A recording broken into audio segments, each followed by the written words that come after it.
अच्छा, आपने रईसों के बारे में डॉक्टर साहब बताई थी एक बात, और उससे काशी का पता चलता है, तो एक बार सबके लिए कृपया वो फिर से बताएंगे। देखिए, काशी में रईसों की परंपरा बहुत अपनी अलग निराली है, उनका स्वभाव, उनका स्वरूप। काशी के जो पुराने रईस हैं, उन रईसों का सिक्का धूप में सुखाया जाता है। सोने के सिक्के धूप में सुखाते थे वो। एक ज़माने में जब रईस यहाँ जब सिक्के चला करते, गिन्नियाँ चला करती थी, तो उसे धूप में सुखाते थे। और वो कब सूखते थे?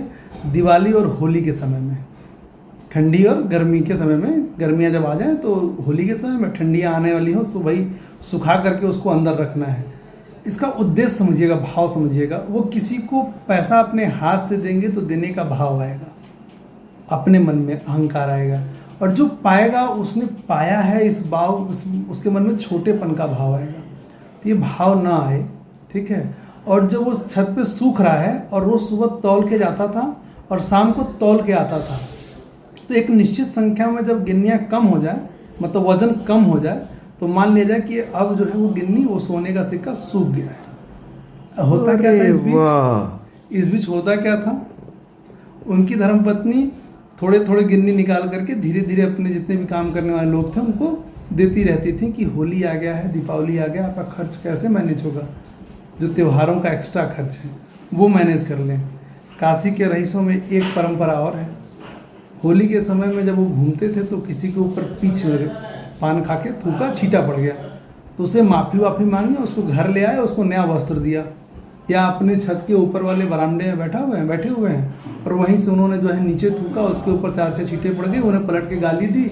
तो जो फागुनी मास का जो गाली सुनने की परंपरा है, गाली भी सुन ली भाई, सेठ को कौन गाली देगा, लेकिन वो गाली किसने दी? इसके ऊपर थूका उन्होंने, और फिर बुला के माफ़ी मांगी और नया कपड़ा दिया।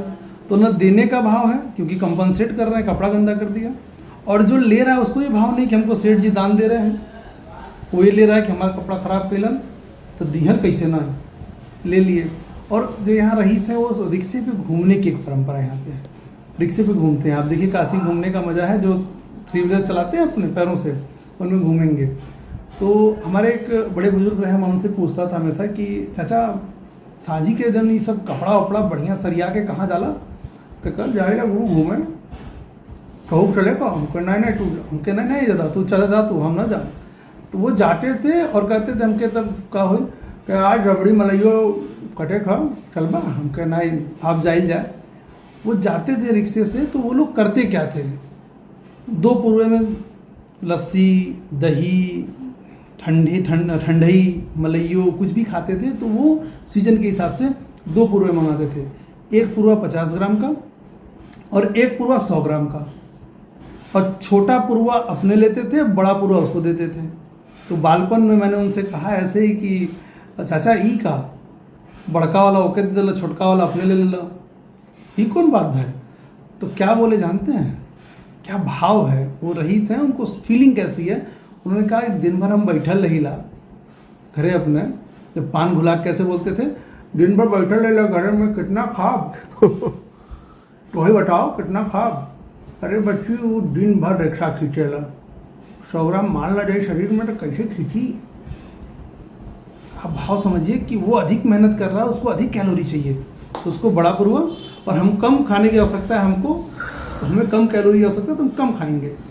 कमाल है। और उसको भाव भी नहीं आया कि हमको कुछ मिला है ऐसा कुछ, उसके लिए एक बहाना मुकर्रर हो गया, बहाना हो गया कि अकेला ना खा, तू खो तो हम खा, तो पहले वो शुरू करेगा फिर ये खाएंगे। और काशी के मज़ेदार भी बहुत सारे ऐसे रहे रईस जो है, जैसे एक रईस थे, तो आप देखिए मुझे वेलवेट में कपड़े आते हैं, ऊपर फर लगे मुलायम होते हैं और अंदर थोड़े से कड़े होते हैं कॉटन के। तो जो वेलवेट के कपड़े आते थे, तो एक रईस हुआ करते थे, तो लोगों ने पूछा कि उल्टा क्यों सिलवा रखे कपड़ा। तो उनका जवाब सुनिएगा। तो उन्होंने कहा इतना पैसा खर्चले ही जनोटे मखमली के अपने मजा ले, फिर तो के मजा दी। जो वेलवेट वाला पार्ट है वो अंदर की तरफ सिलाई कराया, और जो कड़ा वाला पार्ट था, रूखा पार्ट था, उसको बाहर उन्होंने रखा था। तो जब जवाब बड़ी शानदार था कि पैसा खर्चा किए तो हम आनंद लेंगे कि तुम आनंद लोगे। तो एक बनारस में रईसों की अपनी एक परंपरा है, और आपको यहाँ बहुत धनाढ्य और बड़े लोग भी जो है बड़ी सरलता के साथ एक लाल गमछी नीचे और एक लाल गमछी ऊपर लपेटे हुए घाट किनारे गंगा नहाते। अरे वाह, ठीक है। और ठंडई पीते, भांग वांग के शौकीन जो लोग होते भांग खाते, ये मोस्टली ठंडई वंडई बनाते पीते। तो ठंडई बनाने का कल्चर है। बनाने वाला कौन होगा? कोई छोटा आदमी, आर्थिक रूप से जो वैसा हो। और बनवाने वाले कौन लोग हैं? बड़े लोग हैं, काजू किशमिश बादाम पिस्ता सब लेके आएंगे, दूध दही और मलाई रबड़ी सब लेके आएंगे, और वो पीसेगा, बनाएगा, करेगा, घोटेगा, तब तक ये नहाएंगे धोएंगे, तेल फुले लगाएंगे, कपड़ा वपड़ा बढ़िया सुंदर पहनेंगे, और फिर एक एक गिलास अपने पियेंगे, 4 गिलास वो पिएगा, क्योंकि वो रियाज कर रहा है। तो एक जो व्यक्ति कम पूंजी वाला है उसके भी सेहत का ध्यान रख रहे हैं और अपना भी जो है व्यवस्था बनाए हुए हैं। मतलब एक कहें तो अन्योन आश्रित व्यवस्था काशी की रही है कि जो पैसे वाला है वो अपने पैसे का कहीं मान नहीं कर रहा है और किसी को देने का भाव उसके अंदर नहीं आ रहा है, और जो पा रहा है उसके मन में नहीं आ रहा कि फलाने हमको दिए हैं हमको वापस करना है, या फलाने का हमारे ऊपर कोई कर्जा है। वो इस भाव में है कि हम संगे रही, लामियार रही, दोस्त रही, तो वही लिए हम संगे खाई ला पी ला। और कभी वो अपने घर से कुछ रूखा सूखा लाया तो मना भी नहीं करते हैं, वो पूछते हैं कहा करो कुछ लाए होगा, कहीं ला ले, अच्छा करो अकेले अकेले बड़े बैठा ले आवा हम।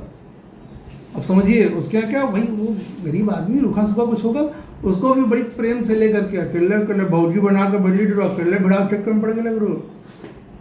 मतलब उसको ये भी भाव नहीं आ रहा कि अपने घर का ला के खिला रहा है, उसको ला रहा कि ले लो नहीं तुम्हारा। बात समझे आप? तो मतलब भाव कैसे यहाँ काशी में पुष्ट होते हैं और कैसे एक अपनापन है, ये बड़ा गजब का व्यवस्था है। अच्छा, ये तो आपने काशी के एक तरह से कहें रईसों की बात बताई। काशी के जो आम आदमी हैं उनके दिनचर्या की ऐसी कुछ खूबसूरत बात या कुछ ऐसा उनका स्वभाव, उसके बारे में भी कुछ बात बताएं। देखिए काशी में आप जो ठेले पे चलने वाला व्यक्ति है ना, वो भी आपको एक बड़े उच्च स्तर का दर्शन आपके सामने प्रस्तुत कर सकता है। चाट गोलगप्पे वाला है, उससे आप बात करिए और उससे कहिए आप कि भैया बड़ी गरीबी है, बड़ा दिक्कत है, ये है वो है, बेरोजगारी है समाज में, ऐसा ना वैसा। जब आप इस तरह की बातें उससे करेंगे तो बड़ी मिठासता के साथ कहेगा भैया सब बाबा हैं, सब बाबा हैं, उन्हीं के सहारे चलत हमरे तोरे कैले कुछ हुई। आप समझिएगा भक्त का जो समर्पण भाव है ये पराकाष्ठा की स्थिति है भक्ति मार्ग में, और उस भाव को सामान्य लहजे में आपके सामने प्रस्तुत कर दे रहा है। उसके लिए एक भक्त साधना करता है सालों साल, और वो भाव उसके अंदर सामान्य भाव में वो आपसे कह देगा हमरे तोहरे चलोले देश दुनिया चली, घर परिवार चली, सब बाबा चलाओ, हमारा काम है मेहनत कर। मतलब वो अपने में कर्ता का वही भाव नहीं रख रहा है, कर्ता के भाव से शून्य होकर के वो जो है अनंत की बात कर रहा है कि भैया जो है सब कुछ ईश्वर के द्वारा ही, ईश्वर के लिए ही। यहाँ के जो सामान्य जन भी हैं वो भी आपको दर्शन की विशिष्टता के साथ बात कर जाएंगे। आपको लगेगा ही नहीं कि मतलब अगर आप थोड़ी सी गहनता में सुनने जाएंगे, थोड़े स्थिर होकर सुनेंगे तो आपको लगेगा जैसे किसी बड़े संत महात्मा को ही हम सुन रहे हैं। इस तरह के भाव में, अल्हड़पन के भाव में सब लोग रहते हैं। कपड़ा थोड़ा 19-20 है तो अब मान लीजिए आपने कह दिया कपड़ा, तो कहीं अच्छा कपड़वा खाए के दे आपकी भाव। एक बड़ा बात बताता हूँ आपको, मार्मिक विषय आप समझिएगा। जब बाहर से कोई व्यक्ति आता है उसको लगता है कि काशी का सांसद प्राइम मिनिस्टर है, और मैं लगभग पूरे भारत में घूम के काम किया हूँ, तो उन्हें हरियाणा पंजाब में भी देखा है। वहाँ पे क्या होता है, विधानसभा और लोकसभा से अगर कोई प्राइम मिनिस्टर हो गया, मिनिस्टर या सीएम वगैरह कुछ हो गया, तो उस विधानसभा का विशेष जलवा रहता है। लेकिन संसदीय क्षेत्र किसका है? मोदी का। एक प्राइम मिनिस्टर ये भी, एक प्राइम मिनिस्टर वो भी जिसके मकान में हम लोग आज बैठे हुए हैं, लाल बहादुर शास्त्री जी। एक सीएम यहाँ से और भी, कमलापति तिवारी जी। तो आप समझिए कि मतलब राजनीतिक रूप से काशी सख्त प्लेस है। एक घटना बता रहा हूँ, एक चैनल के जो है रिपोर्टर आए और मोदी की सरकार बन गई थी और लगभग 6-8 महीने बीत गए थे, तो उन्होंने कहा कि पूछते हैं इनसे कि भैया मोदी जी के बल्ले कोनो परिवर्तन है बनारस में? उसका जवाब बड़ी शानदार था। उसने कहा यहाँ के लिए बाबा हैं। अरे क्या है, मोदी के लिए चुल्ले है कि हमारे जाके नाली घोड़ा साफ करें? मोदी के चुल्ले देश चलाओ खाते, वो जाए अपन देश चलावें, और हम और हमार व्यवस्था काशी बाबा के सहारे, बाबा चलैयन। मोदी के लिए थोड़ी चुन लिया कि उनमें आवे हमार रास्ता पैड़ा बनवा दे। भाव समझिए कि वो प्राइम मिनिस्टर से भी एक कोई सहारा उम्मीद राम का है ना। वो ले ही नहीं रहा है। उसको सिर्फ एक भाव है कि ईश्वर, मेरा शंकर जो विश्वेश्वर शिव है, वही एक सहारे हैं। बाकी कोई भी व्यक्ति आया तो मैंने उसको दे दिया कि जाओ अपना देश चलाओ। अच्छा, हालांकि इन बातों के ऊपर बहुत बात की जा सकती है, पर फिर भी बात चल ही रही है। एक ये बताएंगे कौन से त्योहार हैं जो काशी में मनाए जाते हैं? बड़ी कठिन क्वेश्चन आपने प्रश्न बहुत कठिन है। इसका जवाब बहुत कैसे दूं आपको। 7 वार 9 त्योहार का जो है ये शहर है। 7 वार मतलब सोमवार, मंगलवार, बुधवार, बृहस्पतिवार, शुक्रवार, शनिवार, रविवार। 7 वार 9 त्योहार, मतलब 7 दिन के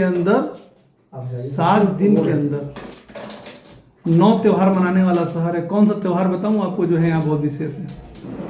यहाँ 10 से 12 जो है लखे मेले हैं। 1 लाख से अधिक गैदरिंग वाले मेले हैं।